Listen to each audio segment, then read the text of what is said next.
Hi everyone, and welcome back to our cooking channel. So today I have a helper and we are going to be doing a traditional thing in our household. So we celebrate Dias de los Muertos, which is the Day of the Dead, which is the last couple days of October, leading into the first couple days of November. Everybody thinks it's one day. It's actually a 3-day event from October 31st to November 2nd. So what we do every year to celebrate is we make pan de muertos, so bread of the dead. And it's a delicious orange licorice bread. Now, I hate licorice. Anybody can tell you that. This one especially. No, thank you. Black licorice, red licorice, all of it. Disgusting.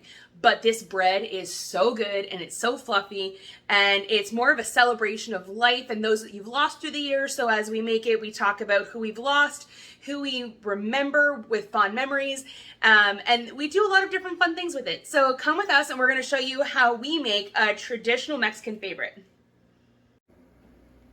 All right, so to make this, it looks like a lot of ingredients, but it's actually a few different ingredients that are divided.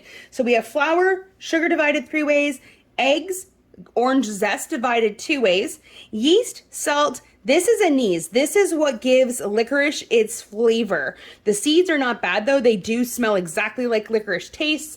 Not so fun, but I promise you this is gonna taste delicious. This is just milk, orange juice, and butter. So let's get to baking. All right, so on medium to low heat, we are going to add our butter to a very small pan, or sauce pot, I should say.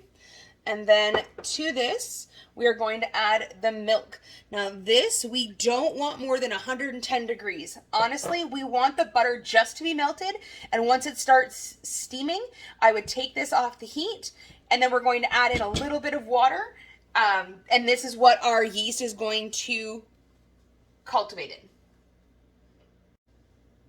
All right, so the butter is melted. It is now steaming. We're going to turn this off, take this off the heat, and then we're going to do the rest with our KitchenAid stand mixer.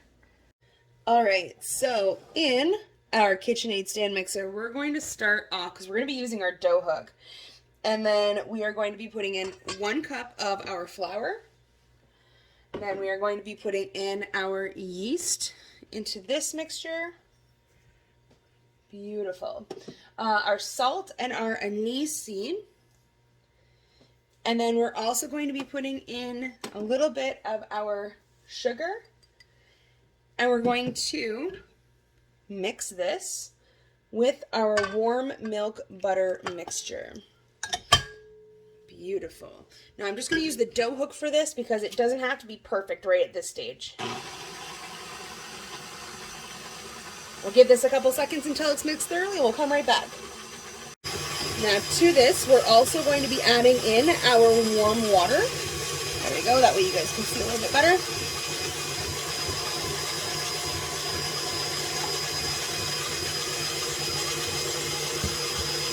Perfect, and we're just going to keep mixing this until it's nice and smooth.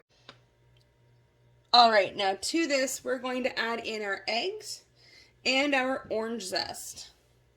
So we have eggs and orange zest. Beautiful. Oh, thank you, Oliver.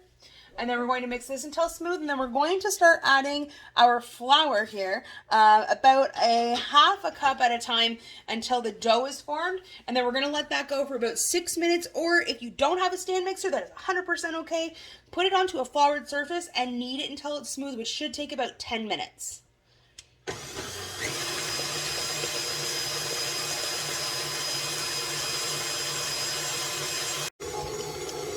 So as you can see, our dough has started to pull away from the side. So I'm just going to turn this up on high for, as I said, about 6 minutes.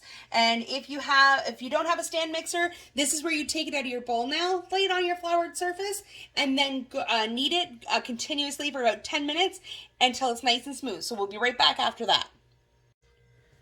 All right, so it's been about 6 minutes. So this dough is so smooth and elastic. So whenever I pull it, it immediately wants to go back to where it was before. So just take a look at that stretch.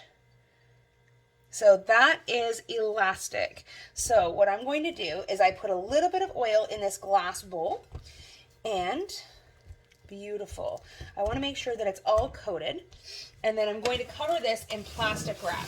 And that way it's not going to dry out. And then we're going to let this sit for about 1 to 2 hours until it's doubled in size, somewhere warm. Now, a lot of people can sometimes get confused on the somewhere warm part of this. So my tip and trick for that is bake something, cook something, and you can either keep it on your stove like this near the vent where your heat comes out. That'll keep it consistently warm. Or if you're not doing anything, you're not cooking anything right now, you're not in the middle of making supper, what you can do, turn your oven on for about 15 to 30 seconds. Doesn't matter the temperature, about 350, just turn it on its basic temp. 15 to 30 seconds until your oven's warm, and then cover it in instead of plastic wrap, in a damp tea towel. And then let it rise for however long. And just keep the door closed, and that way there's no air current going in, and then that is going to provide a nice warm environment for your bread to rise. Excellent. So it's been about 2 hours. My dough, as you can see, has proofed to about twice the amount. My house is going to be a little bit noisy, guys, because we have company over. So we're going to punch this down, and the smell of this bread is the most amazing thing on the planet. So what you can do, this is how I like to do mine. I like to make them into little buns. And it just takes that. Now, if you want to make these in a traditional way, what you want to do is pinch the top a little bit and twist, because these are normally served with little balls of dough on top. And then sit it here, and then you can make them as big as you want to. You can actually take this whole thing if you want and make it nice and round and cook the whole thing as a loaf. This is where you can get your kids involved and make a lot of different fun shapes. So whenever you're doing pan de muertos in honor of lost children, sometimes they'll make toys, angels, things that they liked in their own lifetime. I like to keep it traditional and just do small buns, but this, really let your creativity fly and do it on your own how you like it.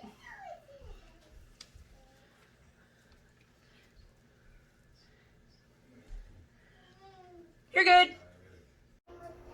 Look at this. Isn't this pretty? So what I've done now, guys, is I've taken the rest of it. This is the orange juice, this is the orange zest, and the sugar. And I've put this onto a medium heat until it starts to boil. We let it boil for about 2 minutes. And this is what makes our orange glaze for the top of our buns. What we're going to do is we're going to put this over to the side now. Take that off the heat, let this cool just a little bit, and then we're going to put this onto the buns that are waiting in the oven. They're just proofing right now, waiting to double up in size. Say hi. All right, so now that our bread is out of the oven, it only took about 20 minutes or so. I'm gonna pour all of this glaze on top. And then just with a baster brush, give her a good wash down and around, and then let it sit for about 10 minutes. Really let that flavor get in. Plus, it's really hot. And I love making them. You can space them out a little bit more if you want to, but I like making them into like the pull-apart monkey bread style. And then this is like a licorice orange candy bread. Look at the coloring on this. It's so good. Beautiful. And then in about 10 minutes, we're going to sit here and we are going to tear this apart, throw some butter on it, and try it out. Look at this pull apart. That is exactly what I'm looking for. That nice, light, fluffy bread. So sweet, so good. So give this a try. We're going to cut some of these open and I'm going to share them with some of my guests. All right, everyone. So that is how we make pan de muertos. Beautiful, hard top, glossy bottom. Beautiful. All right. Orange licorice bread. Again, it is to celebrate the deceased, the departed. Have fun with it. If you've lost somebody this year, it is a pretty interesting, different way to remember them while spending time with your family. So try some new traditions. We do this every year for Dias de los Muertos, and it's kind of like our family deal. So try to make it your own. And again, orange and licorice never tasted so good. Thank you. Thanks for joining us, guys. That was mine. Bye.